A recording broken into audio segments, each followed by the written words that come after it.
చేసినప్పుడు ఆ రివ్యూలో ఇతను హైయెస్ట్ థ్రెట్ కలిగి ఉన్నారు అసాంఘిక శక్తులతో. కాబట్టి జగన్మోహన్ రెడ్డి గారికి Z+ భద్రత అవసరము అని కౌంటర్ ఇంటెలిజెన్స్ వారు నిర్ణయించడం జరిగింది. దాని మేరకు గౌరవ జగన్మోహన్ రెడ్డి గారు ఈ రాష్ట్రంలో ఎక్కడ పర్యటించినా ఆయనకు 3 అంచెల భద్రతను కల్పించాల్సిన బాధ్యత రాష్ట్ర ప్రభుత్వం పైన ఉంటుంది. ఇది రాష్ట్ర ప్రభుత్వం గుర్తించాలి. ఆయన ఇంటి దగ్గర ఉన్న భద్రతను మినహాయిస్తే ఈ రాష్ట్రంలో ఏ ప్రాంతానికి వెళ్ళినా ఏ సమయంలో వెళ్ళినా వేలాది మంది జనము గుమిగూడుతూ ఉన్నారు. వారిని కంట్రోల్ చేసే బాధ్యత, వారిని ఒక ఆర్డర్లో పెట్టే బాధ్యత ఈ రాష్ట్ర ప్రభుత్వానికి ఉంటుంది. అలాంటిది మొన్న జగన్మోహన్ రెడ్డి గారు రామగిరి మండలానికి వచ్చినప్పుడు పోలీసు ఎలాంటి వైఫల్యం చెందిందో, ఎలా ఫెయిల్యూర్ అయిందో మనమందరం కూడా ప్రత్యక్షంగా చూసినాం.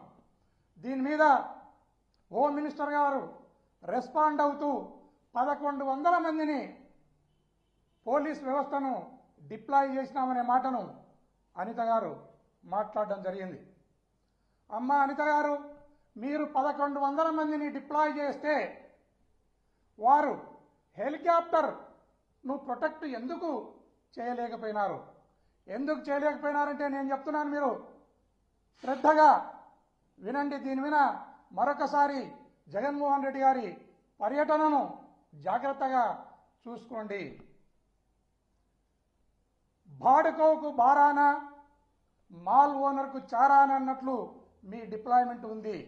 అది ఎట్లా అంటే, మీరు పెట్టిన 1100 మంది పోలీస్ సిబ్బందిని పరిటాల సునీతమ్మ ఇంటి దగ్గర కొందరిని, పరిటాల రవి సమాధి దగ్గర కొందరిని, అదేవిధంగా మొన్న లింగమయ్యను హత్య చేసిన ముద్దాయిల ఇండ్ల దగ్గర సగం మందిని డిప్లాయ్ చేసి, ఎవరైతే జగన్మోహన్ రెడ్డి గారిని చూడడానికి వైఎస్ఆర్ కాంగ్రెస్ పార్టీ కార్యకర్తలు కానీ లీడర్లు కానీ వస్తున్నారో వారిని కంట్రోల్ చేయడానికి మిగతా పోలీసును 4 భాగాలు చేసి మీరు అక్కడ పెట్టడం జరిగింది.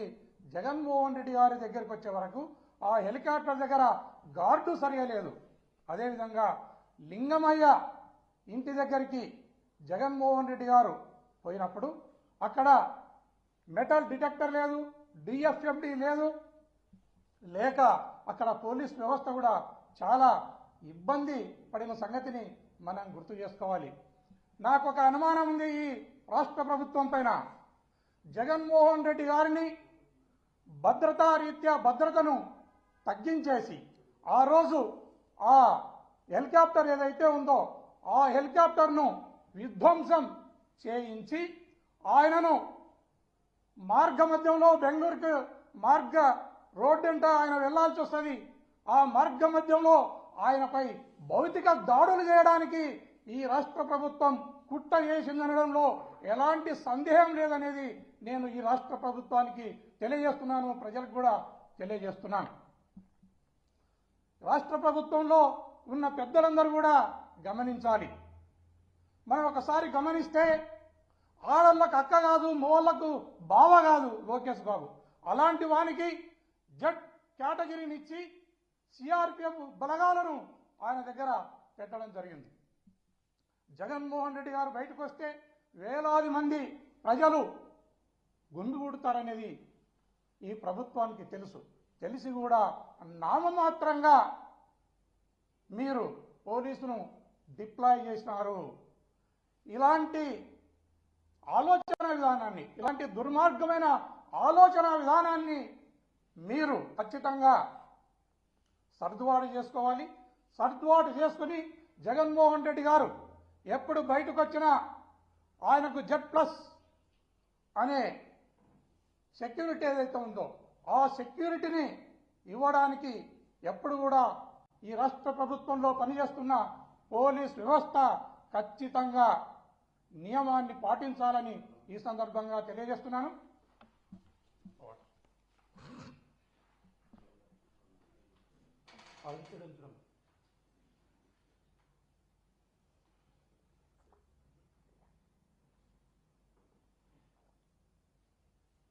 అదేవిధంగా మనం రామగిరి ఏరియాలో రామగిరి పోలీస్ వ్యవస్థను మనం చూస్తే రామగిరి పోలీస్ స్టేషన్ ఏరియాలో నసనకోట అనే గ్రామంలో ముత్యాలు అనే వైఎస్ఆర్ కాంగ్రెస్ పార్టీ కార్యకర్త పైన లీడర్ పైన ఇంటిపైన రాళ్లు పడుతున్నప్పుడు స్వయంగా నేనే రాళ్లు పడుతున్న క్రమంలోనే పోలీస్ వారికి నేను ఇన్ఫార్మ్ చేయడం జరిగింది. కన్సర్న్ ఎస్ఐకి నేను ఇన్ఫార్మ్ చేయడం జరిగింది. కన్సర్న్ సిఐకి నేను ఇన్ఫార్మ్ చేయడం జరిగింది. ఇన్ఫార్మ్ చేసిన వెంటనే ఆ ఎస్ఐ గారు సదరు ఎస్ఐ గారు ఆ స్పాట్కు రావడం జరిగింది. స్పాట్కు వచ్చిన ఎస్ఐ గారు అక్కడ రాళ్లు దింపుతున్న వ్యక్తులను తరిమివేయడం జరిగింది.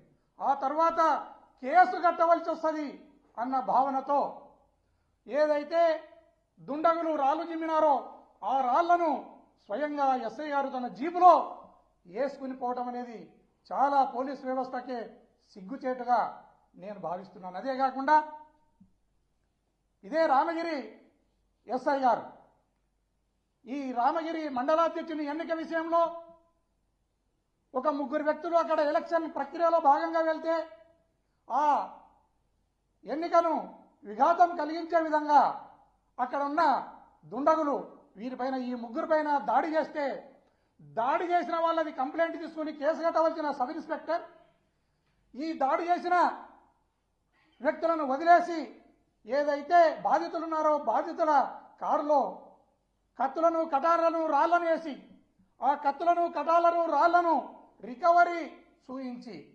వారిపైన బాధితులపైనే కేసు కట్టడం అనేది మరొక సిగ్గుచేటైన విషయం ఈ రామగిరి పోలీస్ కని ఈ సందర్భంగా తెలియజేస్తున్నాను.